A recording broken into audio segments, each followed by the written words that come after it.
drops an atomic bomb. Hello everyone, welcome back to our overview series for our new edition of 1951. This is an overview of the Soviet Union. So obviously for the Soviet Union, when the game starts, the game pretty much starts a couple weeks into February 1951 after the United States has nuked southern Manchuria and Joseph Stalin has decided that the Soviet Union will enter this conflict and thus brings about the beginnings of the Third World War. So looking over here in Europe, Russia obviously, they do have several armies forward in Germany, Austria, Slovakia, and Romania. Those armies are down here on these custom boards that I made. Blue chips represent 3 units. This board initially I had made for naval forces, but I got these awesome naval marker cards from I think it's called I Shall Not Grow Old. I think that's the website where you can buy game pieces from. So I converted this into being another set of army cards, and then I got these markers from HBG and I just added numbers to them. A lot of these ones are like armies within Soviet territory. Well, no, some of them are also forward in Europe as well. But so they're pretty strong, and they're pretty strong starting out in Europe. Because I mean, obviously the Soviet Union had a larger military than the Allies altogether, and also historically they had a larger army, and for the game purposes they start off with the larger army too, because we found that if they can't take they can't take the last 3 victory cities they need to win, it's only a matter of time before the Allies get enough money in IPC to really to turn the game around and basically cause them to lose. So yeah, so like I said, like this is all their ground forces on the European side of the map. This is their navy in the Black Sea. 2 submarines, 2 destroyers, 4 cruisers, and 4 transports. This is their Baltic fleet off of Leningrad. 2 subs, 2 destroyers, 2 cruisers, and a transport. And then they got they have a decent submarine force out in the Pacific, out in the Atlantic. That was something when researching this game, learned that, and then their northern fleet up here at Murmansk. That was one thing that we learned about in researching this game, was that the Soviet Union basically took the lessons of World War II from Germany to heart. That submarines were basically the key to submarines were the key to cutting off Europe from the United States, and the Soviets were by this time putting a lot of money into a submarine force, a big submarine navy for the Atlantic, to make sure that the shipping from the United States to Europe didn't make it, or was interdicted very heavily. So you do start out with Russia does start out with quite a number of subs, both in the Atlantic, and then you have the 2 in the Baltic and the 2 in the Mediterranean, or 2 in the Black Sea.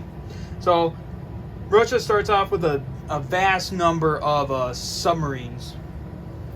And then coming over here to the Pacific, kind of like in Axis and Allies. I mean, the Pacific side of the map for the Soviets is not doesn't have a lot of forces, but they do have forces built up.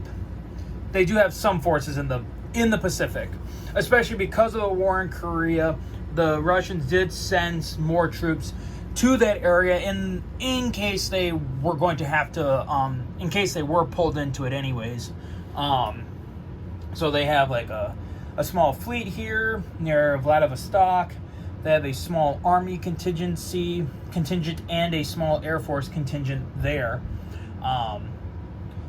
They start off with about 40. They start out. That was actually something that I haven't put in the other videos. I only did it for the United States, but NATO starts off with 62 IPC at the beginning of the game.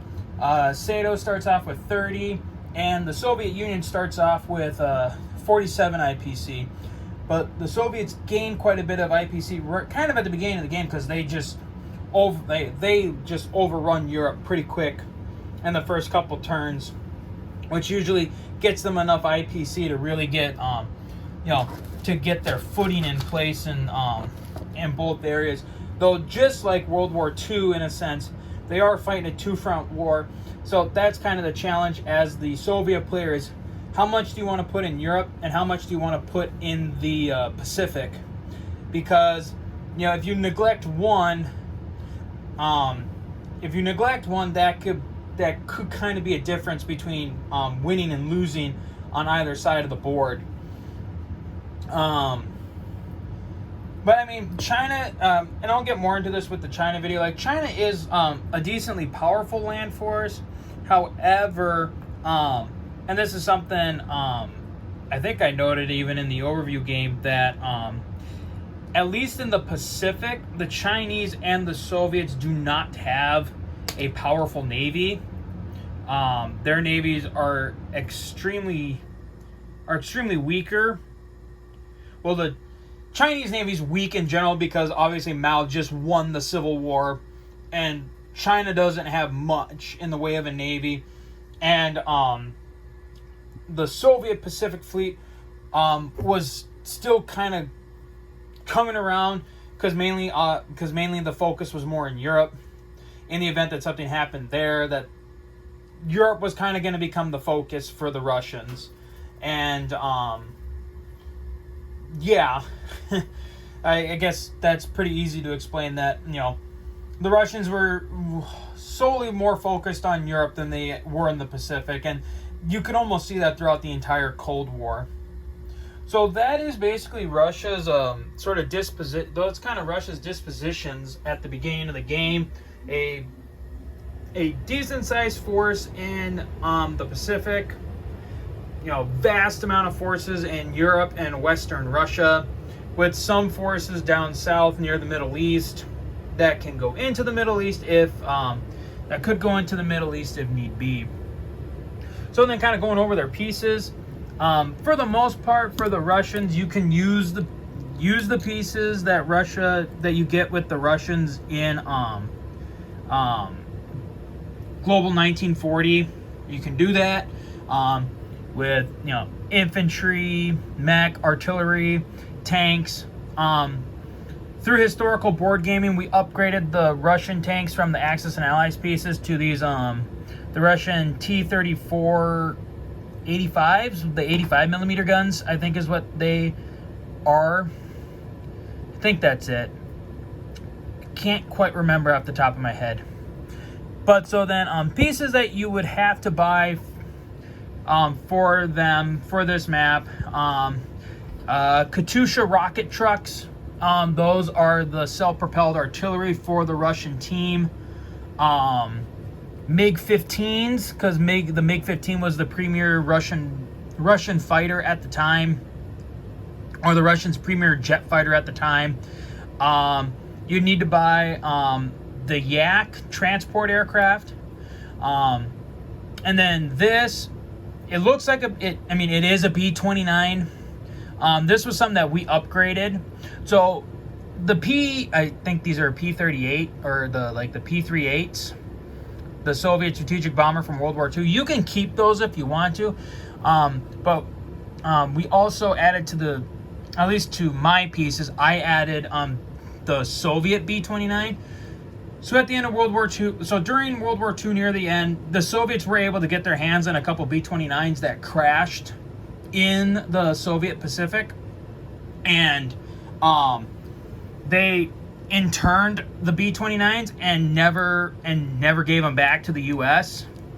And so then the Russians reverse engineered B-29s, and they designated their versions are called the Tu-4s. And so yeah, if you want to upgrade your Soviet bomber, strategic bombers, just go on Historical Board Gaming, buy the B-29s, paint them the Soviet color, and you have Tu-4s. One thing I would suggest, depending on how much you got, if you're only using your base, Axis, and allies, some pieces you might want to look into getting more of for the Russians are definitely more submarines. Basically submarines, cruisers, and destroyers. It never hurts to get more of those, especially with this game, because you do start out with, the Russian Navy does start out a lot stronger in this game, so you definitely need more pieces to account for that. So yeah, what else is there? Sorry, I think I missed this. So, did I? No, I don't think I talked about this one.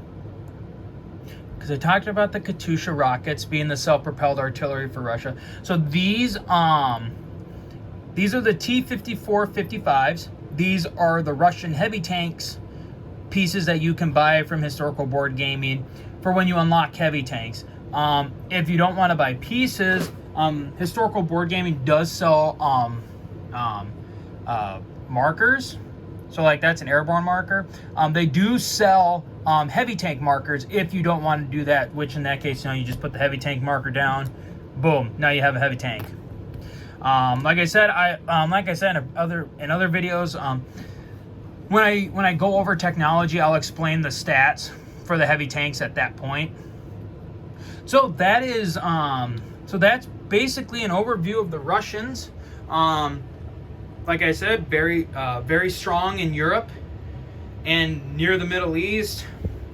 Okay strength over in the Pacific, but as I said, I think in the overview video, the Russians and the Chinese are hard pressed at the beginning of the game because they do have to deal with such a vast American fleet, and they have to deal with a vast Pacific fleet for the United States. So, like I said, that's it for the Russians. Next time we will go over, we'll just kind of go over the disposition of China and its sort of position in the game, and then after that we'll probably go over some of the we'll next then go over some special rules and the technologies, and yeah, that'll kind of wrap up the overviews for this next version of 1951. So until the Chinese video, guys, take care.